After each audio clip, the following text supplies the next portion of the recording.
hati itu masih ada, saudara. Kita rasakan kuasa Tuhan itu masih ada.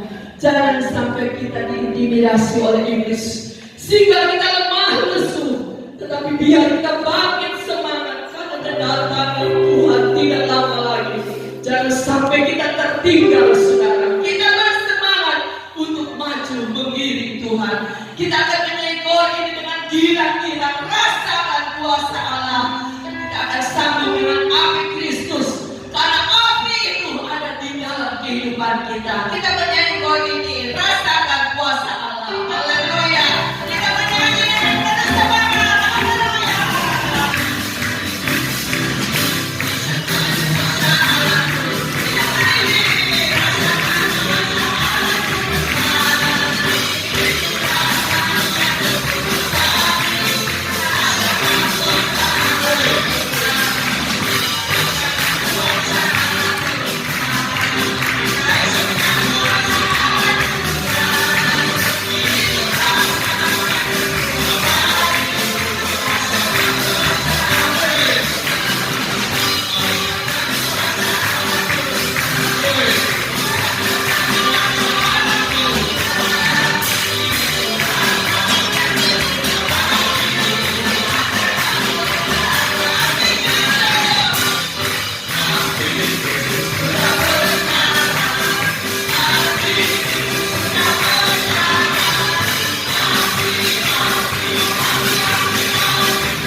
Kami mau memuji Engkau, menyenangkan Engkau ya Tuhan. Karena inilah yang bisa kami persembahkan kepada Engkau. Engkau sungguh baik ya Tuhan, kami tidak dapat membalas kebaikan-Mu. Engkau baik, sangat baik Yesus. Haleluya, haleluya. Biarlah puji-pujian kami boleh naik di hadapan-Mu ya Tuhan. Kami percaya Kau ada di tengah-tengah ibadah kami saat pagi hari ini ya Tuhan. Kau bertanda dalam puji-pujian kami. Karena kami percaya puji-pujian ada kuasa yang besar. Puji-pujian kami ada kesembuhan yang nyata dalam kehidupan kami ya Tuhan. Biarlah pada pagi hari ini juga Tuhan kami siap untuk mendengarkan firman-Mu. Kau memberkati mengurapi hamba-Mu yang akan memberitakan firman-Mu. Biarlah setiap perkataan firman itu semua berasal daripada Engkau ya Tuhan. Berkati hamba-Mu yang beri hikmat bagi hamba-Mu ya Tuhan. Biar firman-Mu itu benar-benar tertanam dalam hati kami ya Tuhan. Biar firman-Mu itu boleh kami remakan dalam kehidupan kami ya Bapa. Biar Tuhan pimpinlah kami ya Bapa. Berikan hati yang baik bagi kami untuk mendengarkan firman-Mu ya Tuhan. Biar kami mau lebih sungguh-sungguh lagi mengasihi Engkau ya Tuhan. Terutama kami mau hidup takut akan Engkau ya Bapa. Mengampuni salah dan dosa kami, ampuni kami ya Tuhan. Kami mau siap mendengarkan firman-Mu dalam nama Yesus. Haleluya. Amin. Haleluya. Puji Tuhan. Tuhan senang melalui pujian penyembahan kita karena Tuhan itu memang sangat ingin kita puji, kita muliakan. Haleluya. Nah, saudara-saudara, firman Allah pada pagi hari ini masih terkait dengan firman Allah pada hari Minggu kemarin, yaitu kita sudah ikuti di dalam kitab Kolose, diceritakan di sana pasal 2 dan sampai ayat seterusnya. Bagaimana perjuangan Rasul Paulus untuk jemaat di Laodikia dan juga perjuangan yang berat yang dilakukan oleh Epafras ini untuk jemaat Laodikia. Namun ternyata sekitar 25-30 tahun setelah itu, maka apa yang terjadi? Yang dikhawatirkan oleh Rasul Paulus dan Epafras benar-benar terjadi, yaitu jemaat yang ada di Laodikia. Kita sudah ikuti kemarin. Firman Allah katakan, aku tahu semua perbuatan kamu. Tak ada yang tersembunyi di hadapanku. Engkau tidak dingin dan engkau tidak panas.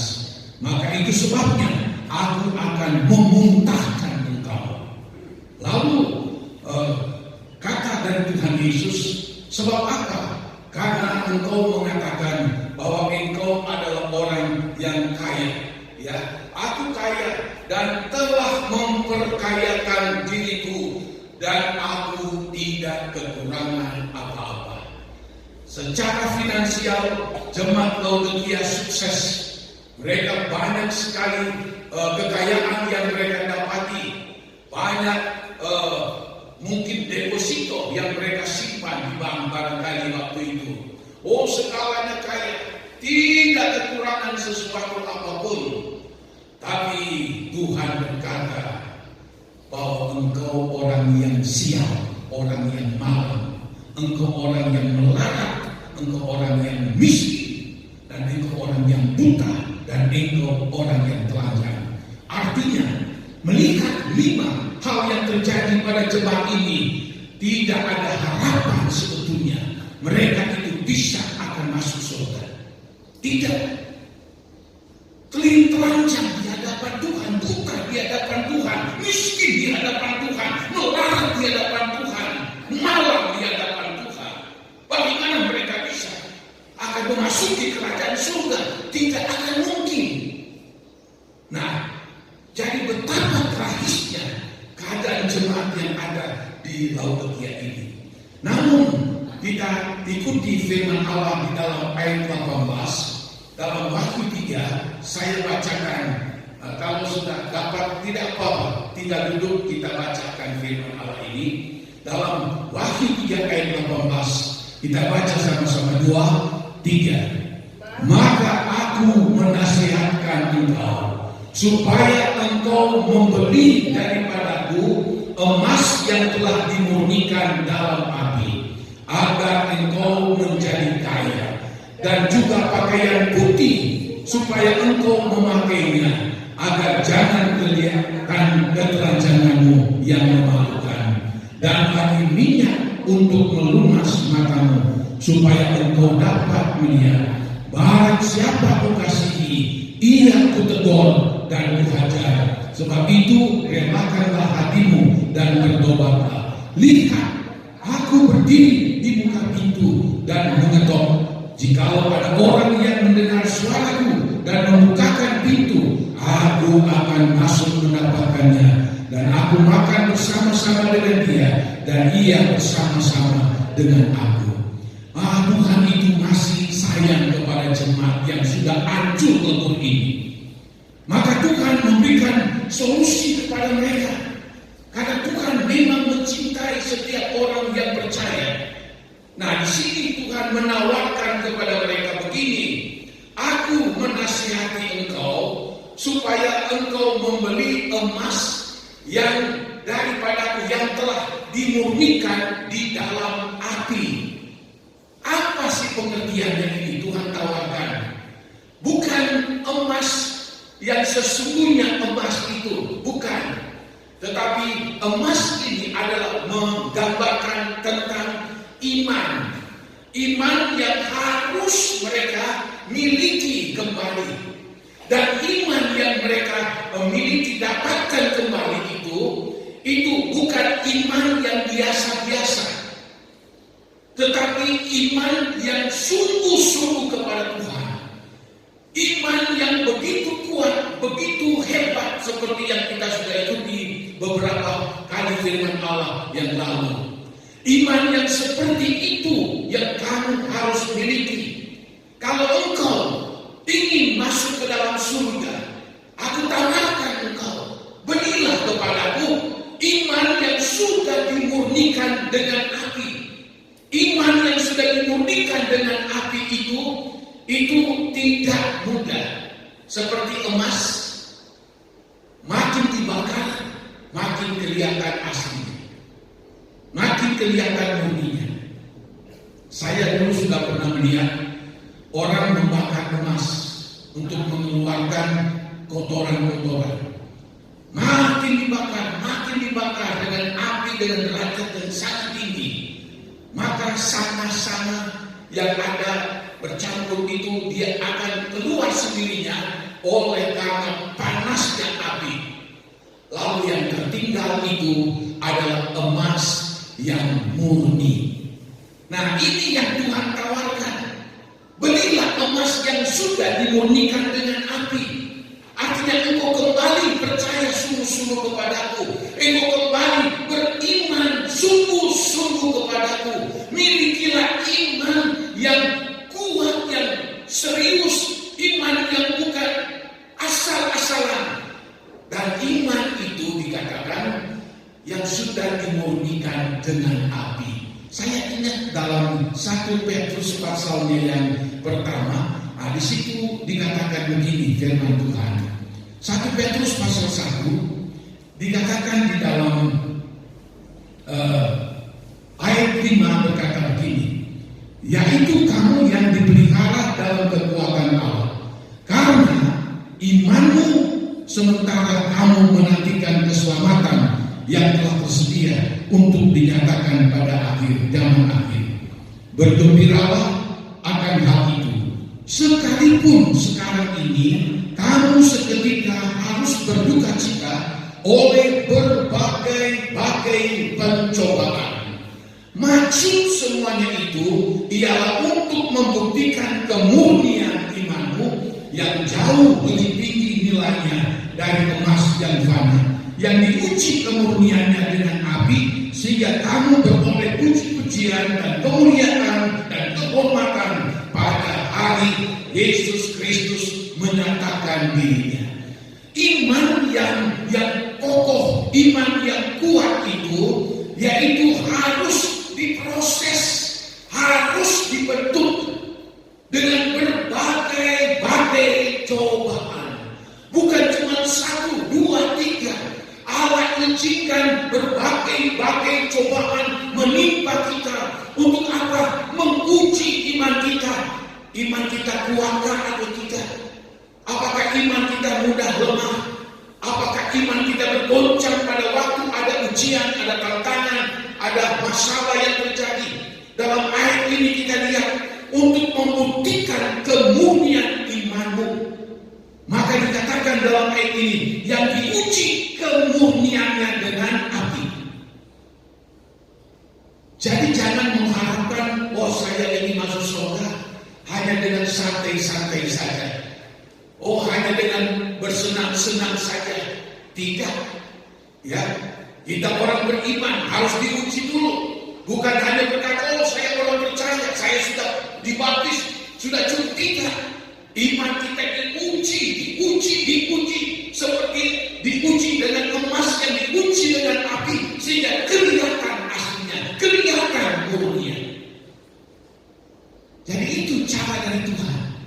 Tuhan tawarkan kepada jemaat yang ada di Laodikia, oke, berilah iman, berilah emas yang ada padamu yang sudah dimurnikan dengan api.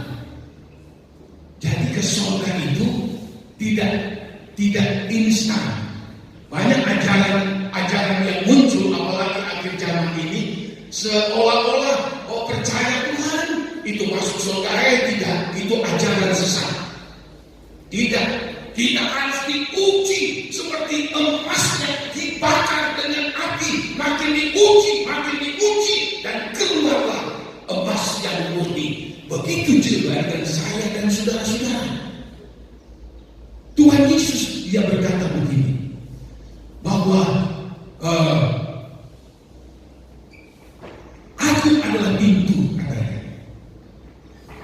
Dan orang yang akan masuk ke dalam pintu itu, dia akan makan bersama-sama dengan dia.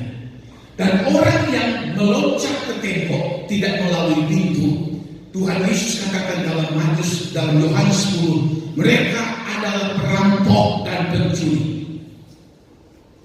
Jadi pergi ke surga melalui Tuhan Yesus. Tuhan Yesus adalah pintu. Nah banyak orang cara instan, melompat tembok baiklah, tidak usah repot-repot lah. Cari yang gampang saja, tidak usah pikul salib, tidak usah menyangkal diri, tidak usah melewati ujian tantangan. Tidak. Tuhan sebutkan orang yang melompat dari tembok, mereka perampok dan pencuri. Alkitab katakan orang perampok dan pencuri, mereka akan masuk di dalam neraka. Jadi ada ajaran yang begitu mudah. Orang berkata, yang penting percaya Yesus, engkau pasti selamat. Oh tidak, saya ulangi katakan begitu. Lewati pintu. Pintu itu adalah Tuhan Yesus sendiri. Tuhan Yesus katakan, masuklah kamu pada pintu yang sempit, karena lebarlah jalan menuju kepada neraka, tapi sempitlah pintu yang akan menuju kepada surga. Nah ini yang banyak orang begitu, bagaimana saya akan diuji. Itu cuma belas kasihan Tuhan. Kalau Tuhan biarkan kita, ya sudah, kita masuk bodoh, lalu akhirnya kita nyesel nanti. Kita berpikir kita mau masuk surga, tapi akhirnya tidak.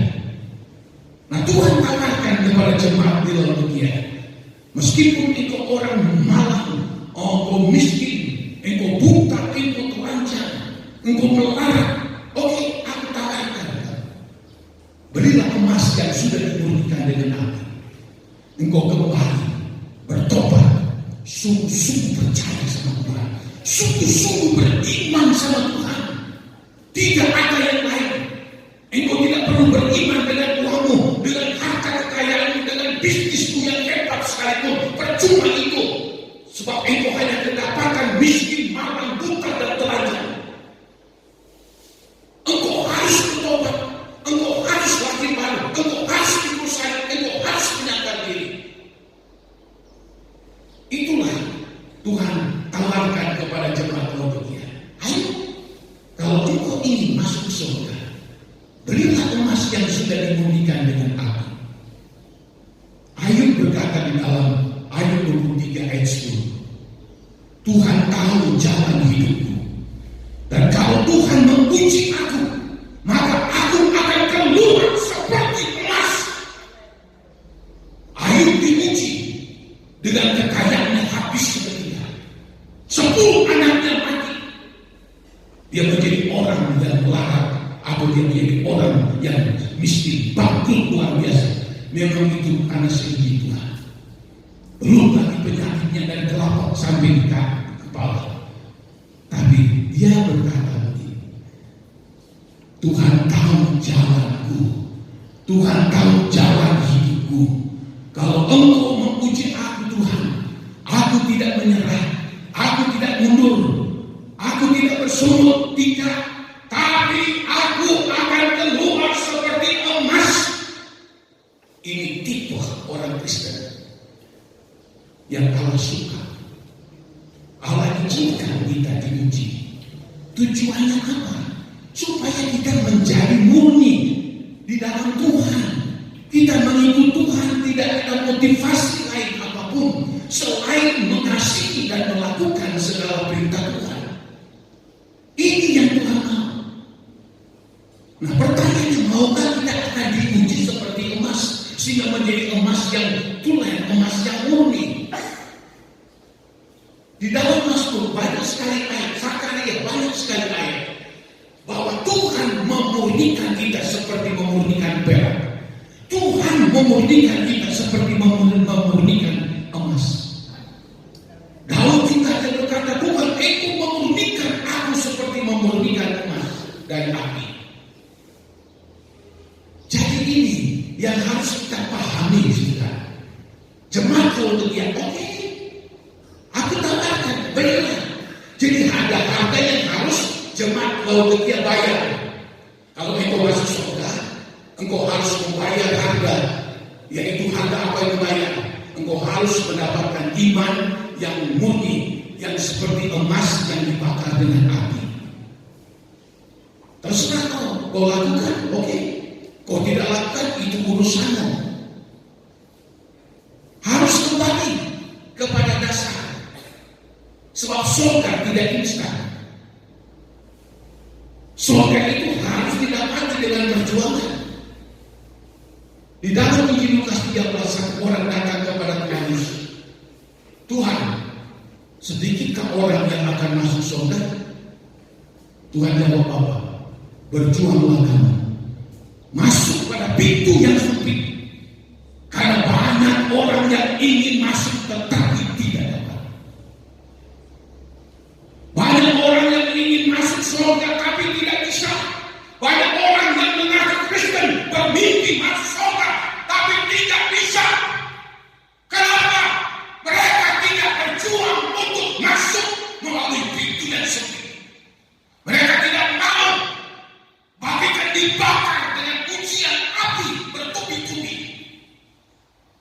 Tidak mau. Sebab usia keenakan. Sebab mereka pikir menjadi orang Kristen, menjadi orang yang sukses, menjadi orang yang hebat dan segala-galanya.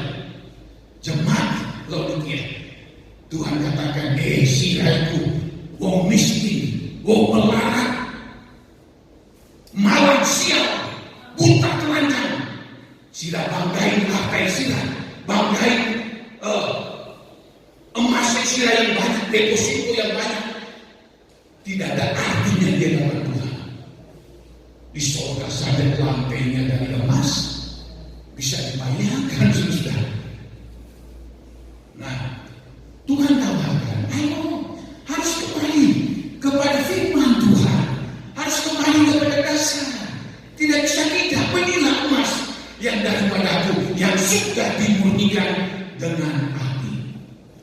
Dalam 1 Petrus tadi kita sudah baca, yaitu sehingga kamu memperoleh puji-pujian dan kemuliaan dan kehormatan pada hari Yesus datang pada kali yang kedua. Nah, ini kita harus betul-betul menyadari bahwa hidup kita ini selagi kita diberikan Tuhan kekuatan, kesehatan, waktu, itu kesempatan kita berjuang. Di depan kita akan banyak masalah. Di depan kita akan banyak tantangan. Di depan kita akan banyak ujian. yang Tuhan sengaja tahu kau akan lakukan itu, kau terobos itu, atau kau menyerah, kau bersukacita, mengucap syukur melewatinya, atau kau bersujud. Terserah pilihan. Berilah emas yang daripadaku yang sudah dimurnikan dengan api. Jadi engkau harus kembali kepada firman. Engkau harus percaya, bertobat sungguh-sungguh, lahir baru, dan mengasihi dan melakukan segala perintah Tuhan supaya engkau akan diselamatkan. Lalu yang kedua dikatakan begini di dalam ayat ini. Berilah emas yang telah dimurnikan dalam api, agar engkau menjadi kaya. Nah, ini bukan kaya jasmani, bukan kaya lahiriah, bukan, tapi kaya rohani. Ini yang kita usahakan. Mungkin kita tidak kaya jasmani, mungkin kita hidup pas-pasan, tapi kalau kita kaya rohani, itu yang Tuhan inginkan, saudara. Jangan sebaliknya kaya jasmani, tapi miskin rohani. Wah, repot. Supaya engkau menjadi kaya, dan kaya itu adalah kaya rohani. Dan juga pakaian putih. Tawaran kedua dari Tuhan, engkau akan memberi pakaian yang putih supaya engkau memakainya agar jangan kelihatan ketelanjanganmu yang memalukan. Engkau membeli pakaian putih. Pakaian putih itu adalah berbicara tentang kekudusan, tentang kesucian, dan juga bicara tentang kebenaran. Ini harga mati. Ya, di dalam Ibrani 12, di situ firman Allah berkata begini, kejarlah kekudusan, sebab tanpa kekudusan tidak ada seorang pun yang dapat melihat Tuhan. Jangan main-main, saudara. Kekudusan itu bukan kita santai-santai saja jadi orang Kristen. Kita datang ke gereja hari Minggu atau hari lain. Tapi kekudusan itu ada usaha yang keras bagaimana untuk kita bisa hidup sesuai dengan firman Tuhan, menjauhkan diri dari segala dosa, menjauhkan diri dari segala kejahatan, sampai kita harus hidup kudus di hadapan Tuhan. Sebab kejarlah kekudusan. Kalau kita santai-santai saja, masa bodoh, tidak mungkin kekudusan itu kita capai. Sehebat apapun kita perjuangkan, tidak akan bisa. Alkitab sudah sebutkan, kejarlah kekudusan itu, kejarlah kesucian itu. Ada usaha di pihak kita. Oh, bagaimana supaya saya hidup kudus? Bagaimana saya harus hidup suci? Maka kita harus mengikuti firman. Kita harus hidup dalam kebenaran Tuhan. Kita harus menjauhkan segala dosa-dosa, menjauhkan segala kejahatan dan kejahatan. Kita hidup mendekatkan diri kepada Tuhan. Orang bisa, namanya manusia kan belum sempurna. Bisa. Saya sampai detik ini, saya terus berjuang untuk mengejar kekudusan. Saya ulangi lagi. Sampai detik ini, saya terus mengejar itu kekudusan dan kesucian. Saya bukan Superman. Saya masih manusia. Tapi semangat saya mencari, mendapatkan kekudusan itu melalui perjuangan. Ada godaan. Apapun yang menghalangi untuk kita hidup tidak kudus, kita tulis. Ini bawaannya daging, keinginan daging itu berlawanan. Bawaannya keinginan daging itu pengennya melakukan hawa nafsu keinginan daging. Hawa nafsu keinginan keinginan mata, hawa nafsu, keangkuhan hidup. Ini yang kita terus lawan setiap hari. Bukan saya setiap hari, setiap menit. Usaha kita kok tidak lama. Nggak lama, umur kita berapa sih? Alkitab katakan 70-80 tahun kita hidup di dunia ini. Dibandingkan dengan kekekalan yang Allah sediakan. Bukan 1 juta tahun, bukan 1000 juta tahun, bukan 1 triliun tahun. Alkitab berulang-ulang kali katakan kita hidup di surga senang kekal sampai selama-lamanya, tidak ada batas waktu lagi. Lalu kita sia-siakan hidup ini. Kita ikuti keinginan hawa nafsu batin, kita ikuti hawa nafsu keinginan mata, kita ikuti segala keangkuhan kesombongan hidup.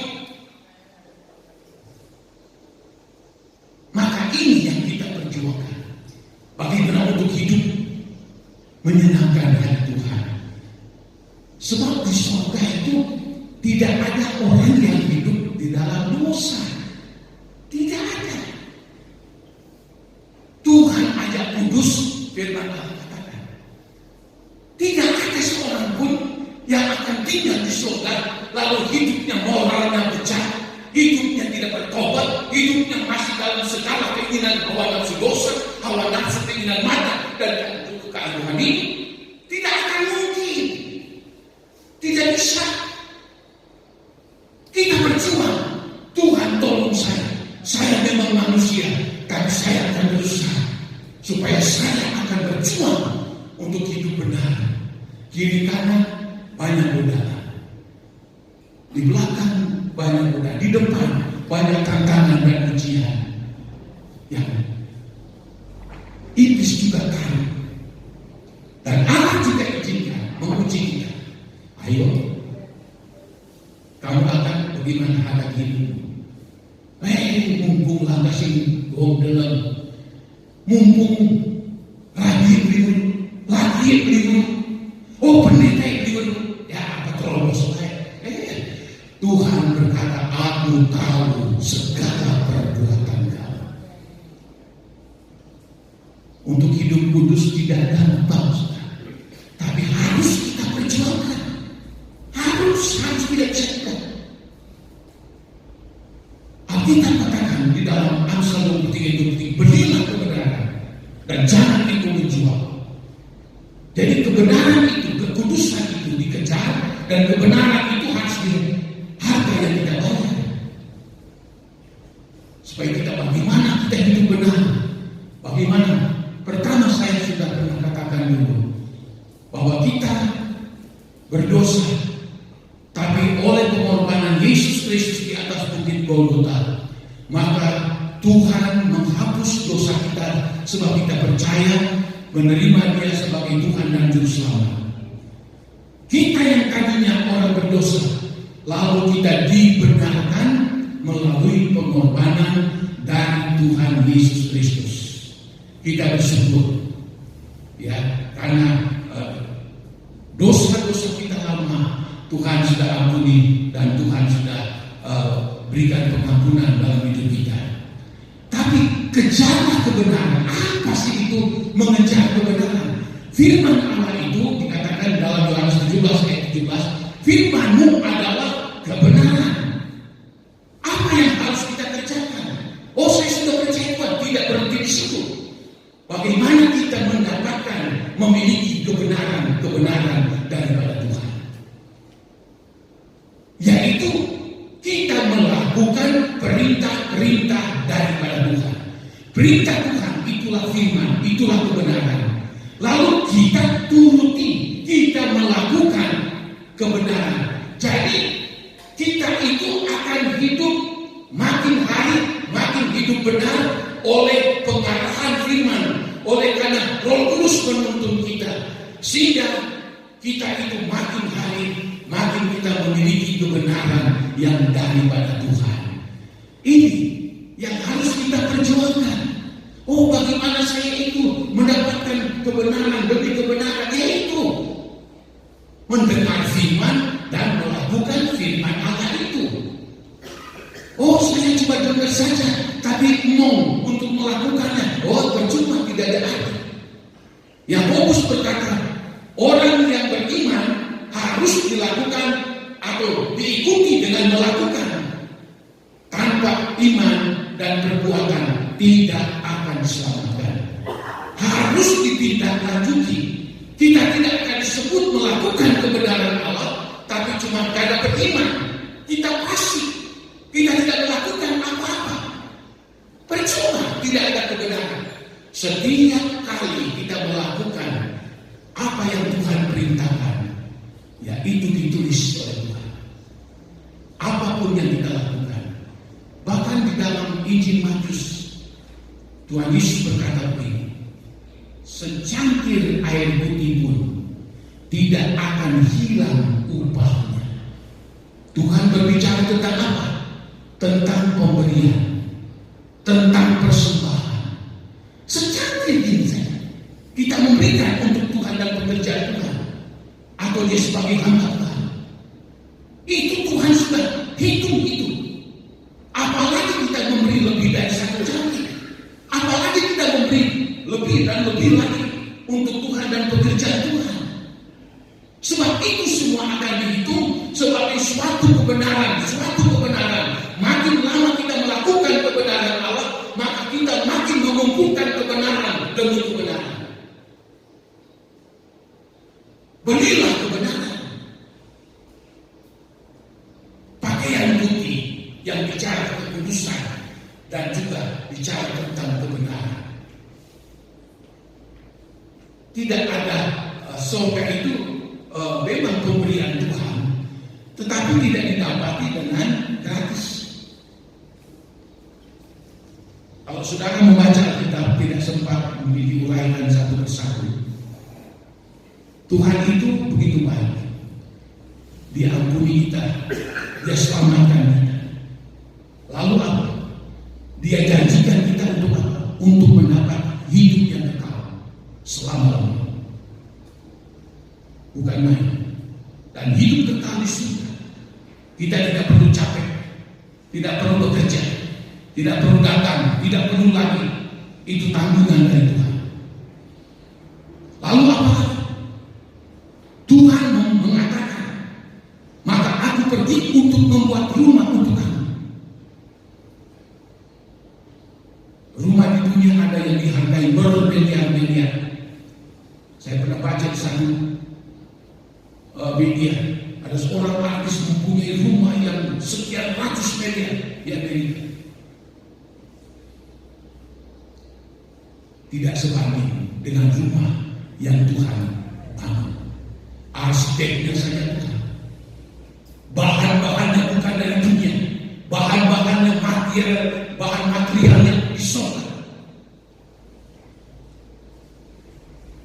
Allah sudah sediakan untuk kita. Kita tidak berjeri lelah lagi. Kita tidak akan sediakan uang bermiliar-miliar untuk mendapatkan itu. Tidak. Kita hanya mendengar firman, melakukan firman Allah itu, melakukan segala kehendak dari Allah. Makanya Tuhan marah sekali kalau orang berdik, Tuhan marah. Bahkan dalam 1 Korintus dikatakan, orang yang pelit, orang yang kikir tidak akan masuk dalam kerajaan surga. Tuhan katakan begitu. Banyak ayat juga di dalam Alkitab menunjukkan orang yang kikir. Dalam Lukas 12, orang yang kikir menimbulkan harta begitu banyak hanya untuk kepuasannya sendiri. Tuhan katakan, malam ini nyawamu akan mati. Mau dikemanakan apa yang kau dapat? Murka Tuhan. Tuhan sediakan rumah. Mungkin rumah itu kalau dirupiahkan, itu tidak tahu ada berapa miliar banyak uang. Kita tidak cukup. Kita punya untuk membangun, apalagi di surga. Kabrik di Jakarta aja per meter itu sudah puluhan juta.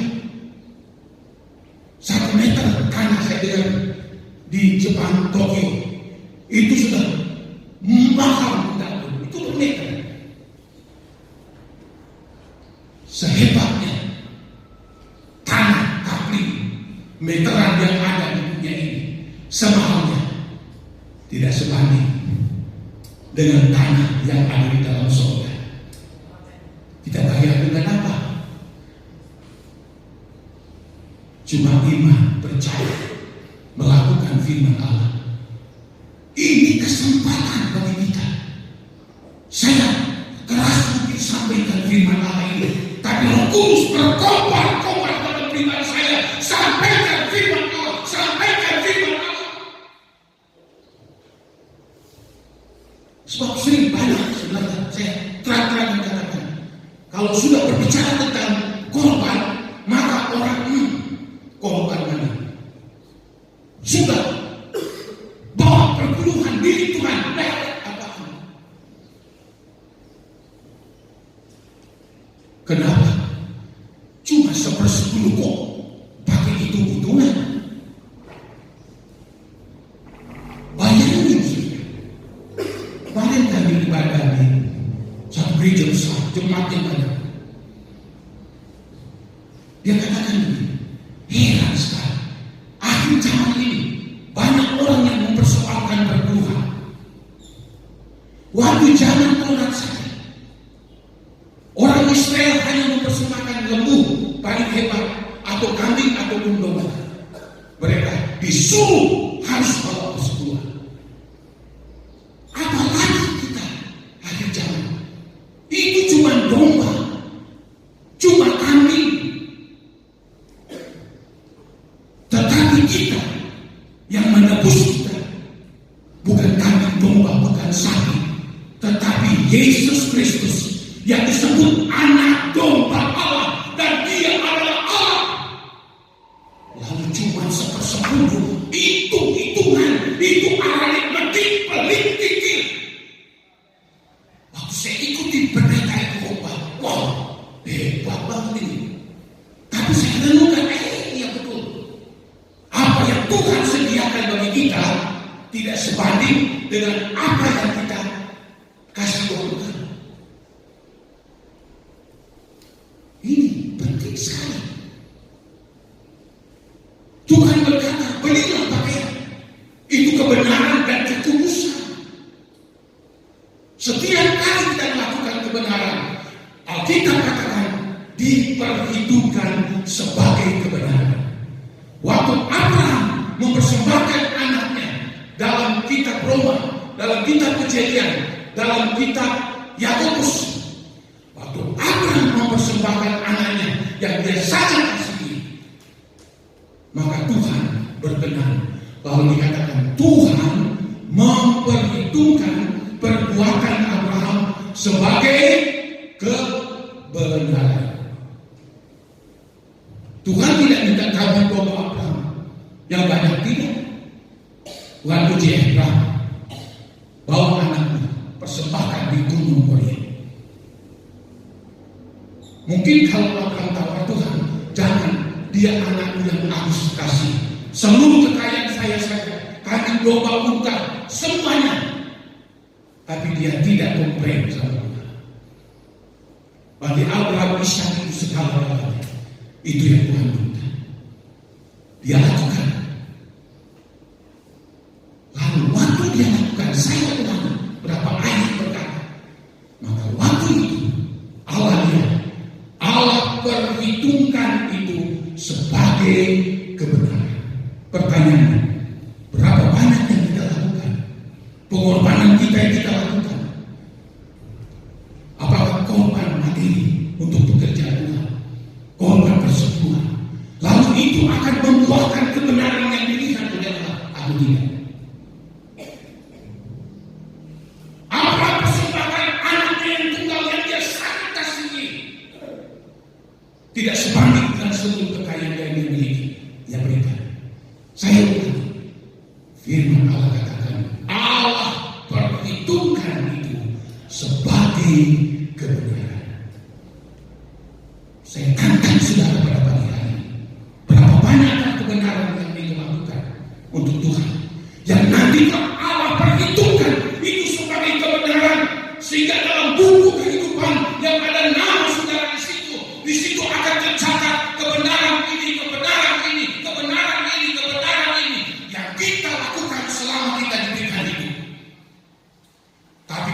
dalam buku kehidupan, di sana ada nama kita. Di situ tidak ada kebenaran, tidak ada kebenaran, tidak ada kebenaran. Dari minggu ke minggu, bulan ke bulan, dari tahun ke tahun, sampai kita mati, tidak ada kebenaran yang kita lakukan. Percuma. Aku tawarkan kamu beli pakaian putih, kekudusan dan kebenaran. Haleluya. Sebab nanti kelak Tuhan memberitahu kita banyak sekali ayat. Nanti kita berjumpa dengan Tuhan. Diibaratkan kita dikenakan dengan pakaian putih, lengan halus yang berkilau-kilauan.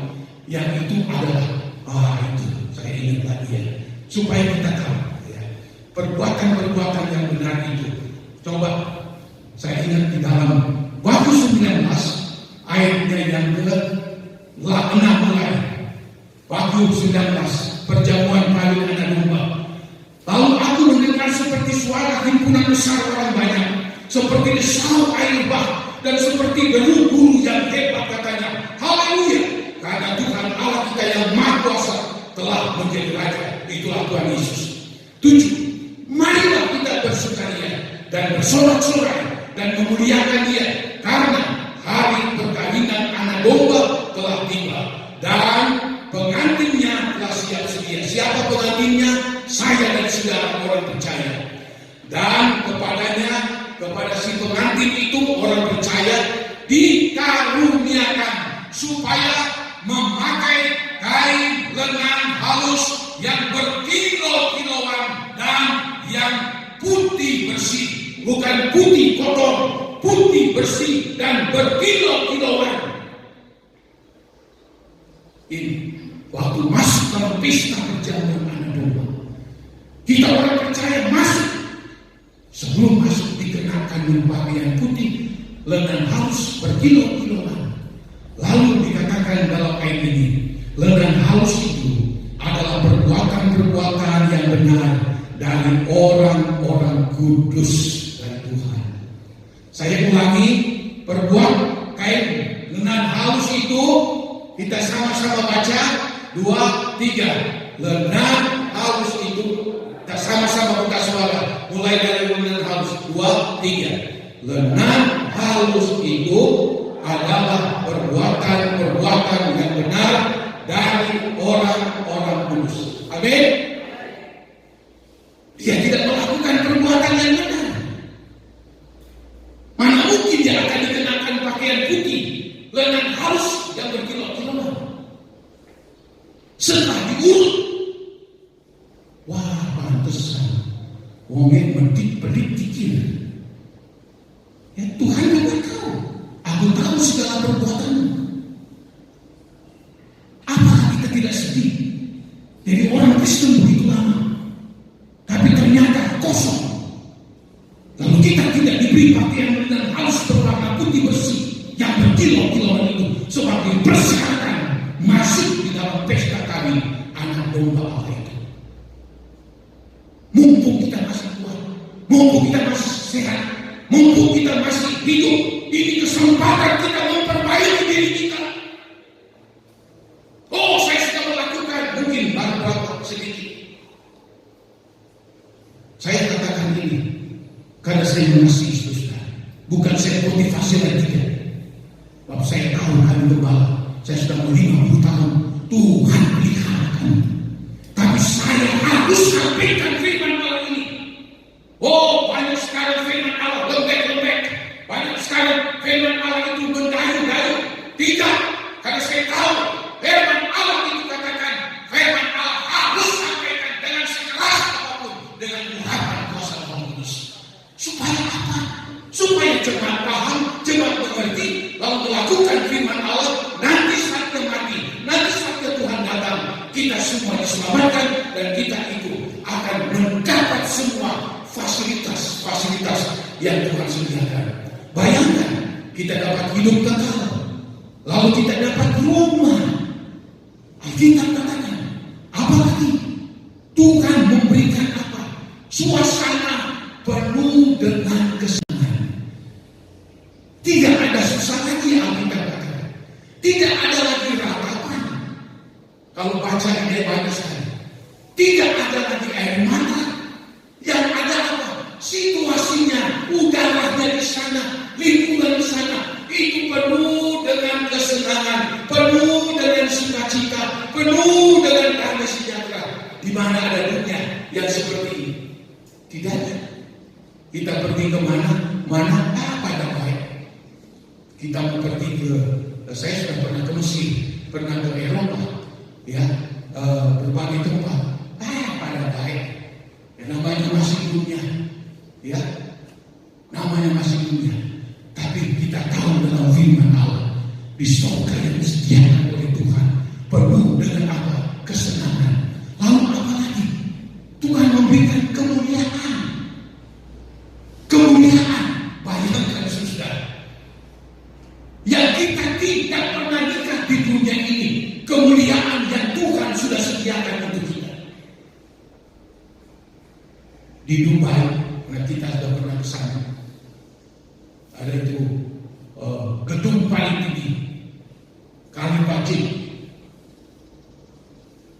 Itu kalau hari-hari tertentu mereka akan pasang itu kembang api, begitu hebat sehingga kelihatan itu gedung yang tinggi sekali itu begitu mewah dengan skala kembang api yang nggak tahu berapa miliar yang mereka pakai itu. Waktu lihat, wih, hebat sekali. Tidak ada sebanding kuku, terluncur tidak. Kemuliaan yang Allah sediakan sangat-sangat jauh melampaui apa yang ada di dalam dunia. Kita bangga, kita bisa menikmati kemuliaan yang Allah berikan. Bukan cuma itu, ada lagi plus-plusnya. Bagi mereka yang sungguh-sungguh kepada Tuhan, melayani dengan setia, punya komitmen kepada Tuhan, akan diberikan apa? Mahkota. Itu suatu simbol prestasi yang Allah berikan. Ini orang-orang yang diberikan mahkota. Mereka benar-benar berjuang. Mereka benar-benar sungguh-sungguh. Mereka benar-benar serius sama Tuhan. Mereka harus bayar harga mendapatkan keselamatan itu. Mereka bayar harga untuk membeli pakaian putih dan membayar harga untuk bisa mendapatkan iman yang suci seperti apa? Betapa hebat yang Allah sediakan untuk saya dan saudara. Allah sediakan fasilitas. Kemarin saya ikuti khotbah ada seorang hamba Tuhan yang dia katakan begini. Mahkota itu bukan saja untuk mereka sebagai pendeta-pendeta. Bisa saja dia sebagai jemaat. Pak Tuhan melihat dari jauh, melihat bagaimana perjuangan ini, kesungguhan ini, ketulusan hatinya. Saya ingat, oh iya betul juga. Saya ingat dulu kesaksian dari pendeta yang dipakai Tuhan di Amerika, namanya Rick L. Moody. Dipakai Tuhan luar biasa, menginjil di Amerika sampai ke Inggris dan di Eropa. Banyak sekali orang bertobat. Lalu satu waktu dia mendapat mimpi seperti penglihatan. Dia sedang ada di mimbar gereja, berkhotbah di begitu banyak sekali orang dalam suasana yang penuh dengan urapan Roh Kudus. Lalu dia di mimbar, dia melihat masuklah seorang malaikat dan membawa 2 mahkota di tangan malaikat itu. Lalu malaikat itu maju. Ini pendeta Moody berpikir, wow, paling mahkota yang besar itu untuk saya, dan yang kecil itu nggak tahu untuk siapa.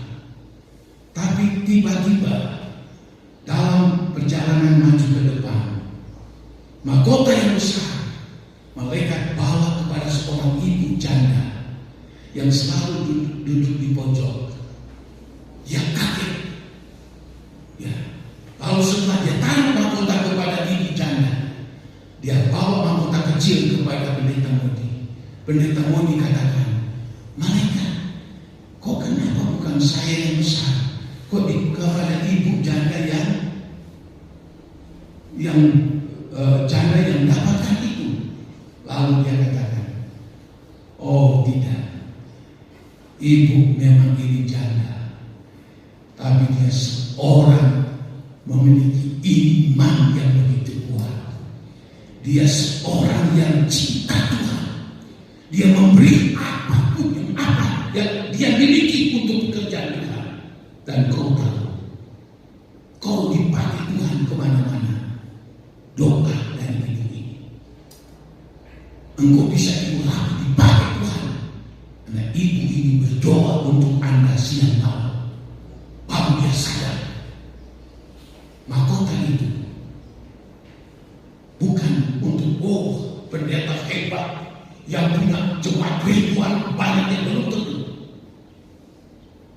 Tuhan melihat hati, bukan melihat penampilan. Dia sediakan itu. Saya mengikuti khotbah kemarin itu, wow, memang luar biasa. Ya ternyata mahkota itu suatu lambang prestis seorang. Sebab begitu orang yang mendapatkan itu, apakah dia di dunia orang yang sederhana, apakah dia orang kaya atau pendeta, memakai itu, orang akan terkagum. Wah, luar biasa. Ya, luar biasa.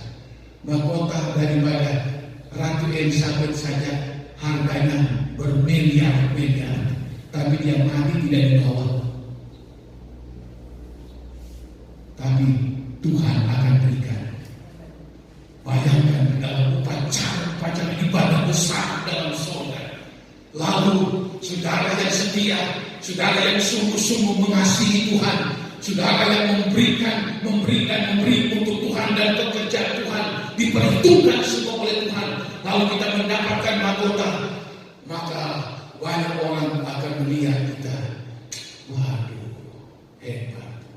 Ada orang yang merasa hebat itu dia tapi tidak punya mahkota. Mahkota itu Tuhan tidak pilih dulu. Tuhan melihat hati kita, perjuangan kita, pergumulan kita, kesungguhan kita untuk mengasihi dan melakukan segala perintah Tuhan. Makanya Tuhan katakan kepada jemaat ini, ayo beli pakaian putih. Kau mau bayar dengan kebenaranmu, dengan kekudusanmu? Halo, kau mau? Tuhan tawarkan. Lalu yang ketiga, belilah minyak yang akan melumasi matamu, supaya engkau tidak akan buta dalam engkau melihat. Dikatakan dalam ayat ini, dan lagi minyak untuk melumas matamu, supaya engkau dapat melihat. Mereka punya mata, tapi mata rohani sudah tidak lagi melihat. Mata mereka sudah ditutup dengan keduniaan. Ini jemaat Laodikia. Tuhan tawarkan, belilah minyak yang daripada. Apakah itu? Roh Kudus. Minyak Roh Kudus. Tidak usah banyak sekali ayat referensi. Ada ayat di Mazmur, di dalam Samuel juga, waktu Allah atau menyuruh Nabi Samuel datang kepada keluarga Daud, lalu dia siram dengan minyak urapan itu Daud yang masih remaja. Ayat firman Allah berkata di dalam 1 Samuel 16, maka mulai saat itu Roh Kudus mengurapi dan tinggal kepada Daud yang masih remaja. Ini kita butuhkan Roh Kudus. Daud yang begitu banyak masalah dalam hidup, kalau bukan Roh Kudus ada pada dia pasti kalah dalam menghadapi segala situasi masalah hidup. Tapi puji Tuhan, dia ada Roh Kudus. Kita pun juga perlu Roh Kudus. Minyak urapan, kita butuh itu. Bagaimana kita bisa mendapatkan? Kita harus datang memuji Dia, menyembah Dia dalam roh dan kebenaran. Kita harus mengasihi Dia dan melakukan segala perintah dari Tuhan. Dan kita minta Roh Kudus, ikut jalan saya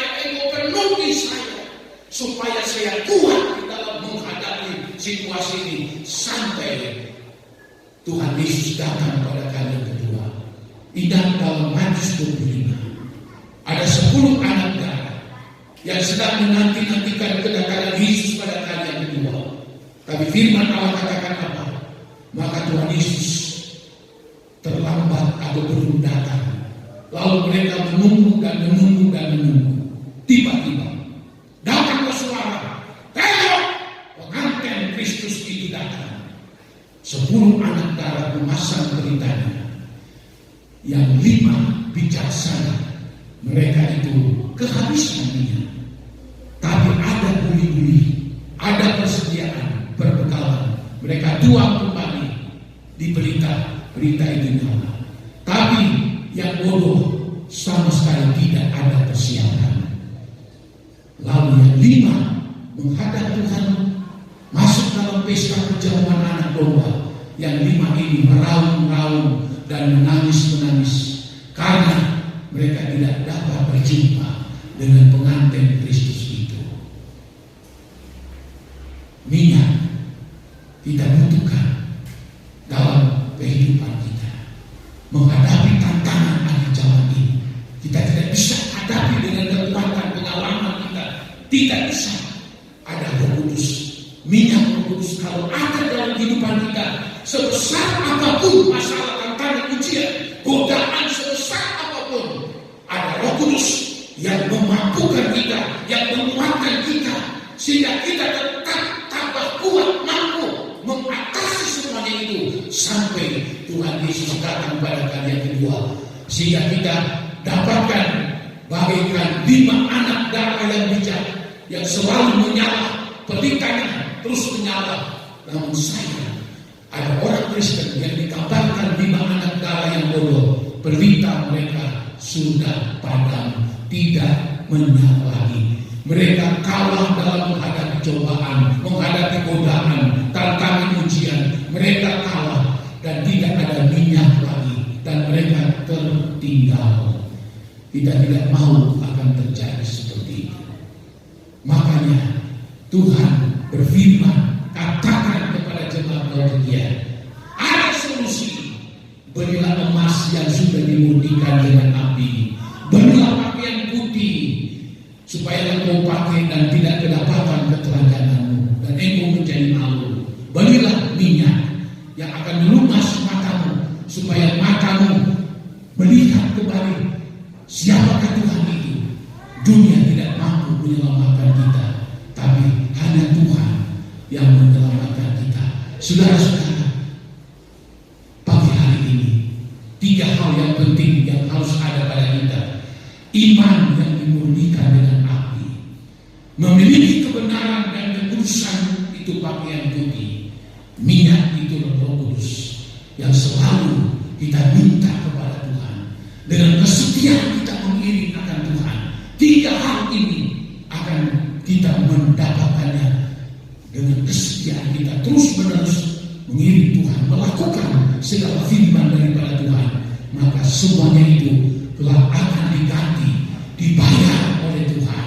Seperti tadi yang saya katakan, kita mendapatkan hidup yang abadi, kita menerima kesenangan hidup, kita mendapatkan kemuliaan yang begitu dahsyat, kita mendapatkan rumah tempat tinggal, kita mendapatkan mahkota. Tidak ada bandingannya dengan apa yang kita sudah lakukan. Namun kalau kita mau melakukan firman, itu yang Tuhan lihat. Itu yang Tuhan lihat. Ya, saya bandingkan ya, ada Made yang selalu di pojok paling belakang. Sahabat dulu sudah bertahun-tahun. Dia dulu datang ke kami. Dia dulu. Mamanya Ani. Yuk dia lakukan ini bukan setahun 2 tahun. Wah, sudah bertahun-tahun. Lama banget dalam sekian tahun. Ikut berdoa besok bersama-sama dengan kami. Setiap minggu pagi. Lalu setiap kali ada pengumuman, kita akan membawa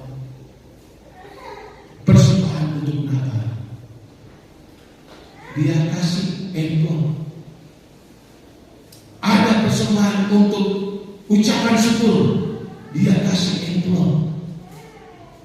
Kalau menurut hati saya, sebetulnya udah jangan.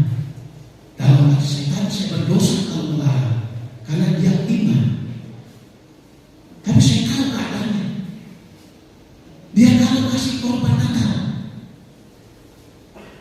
seringkali dia lebih banyak dari orang lain yang lebih ekonominya lebih tinggi. Setiap bulan dia bawa perpuluhan. Tuhan mendidik orang seperti ini.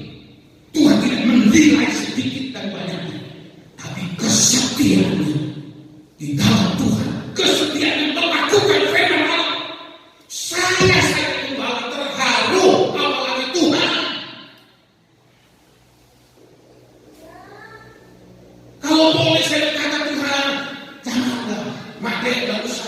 Tapi saya takut karena dia dengan iman dia lakukan itu.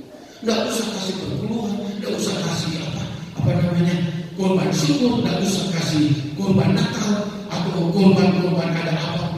Selalu dia ambil bagian. Saya tidak melihat nilainya, tapi kesungguhannya, ketulusan hatinya. Janda saja di dalam Injil Lukas, dia memberi persembahan 1 peser. Tuhan katakan kepada orang banyak, dialah yang memberi paling banyak. Karena ini memberi seluruh yang dia miliki, cuma 1 peser. Harga yang paling kecil. Ternyata Tuhan tidak lihat nominal besar. Karena memang ini janda itu memang orang yang sangat miskin. Nah, saudara-saudara, bagi kita yang diberkati oleh Tuhan, lebih daripada janda itu, apakah kita tidak akan merasa, oh Tuhan, saya ingin melakukan firman Tuhan. Saya tidak akan bawa segala apa yang saya miliki, semua akan saya tinggalkan. Tapi kalau saya melakukan firman Allah, semuanya tercatat di dalam buku kehidupan dari Tuhan. Besar kecil, tenaga, waktu, apapun yang kita berikan untuk Tuhan, semua tercatat di dalam Tuhan. Jangan kita kelihatan di dunia orang hebat, kelihatan di dunia kita orang berada, kelihatan di dunia kita orang kaya, tapi Tuhan di sorga kita miskin pun katanya dibuang, tidak diterima oleh Tuhan. Mari kita berdiri sama-sama. Oh ya Allah, haleluya, haleluya. Glory, haleluya. Ya Allah, haleluya. Amin, haleluya.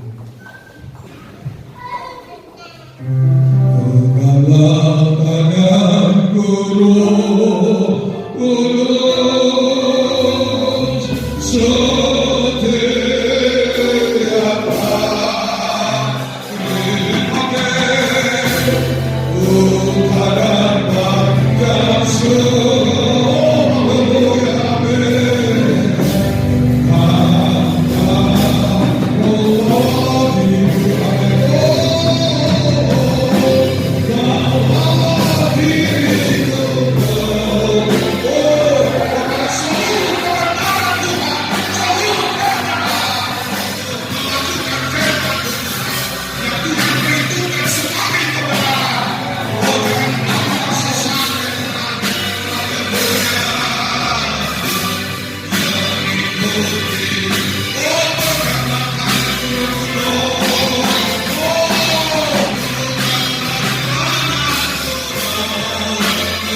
Terima kasih Tuhan, terima kasih Tuhan, terima kasih.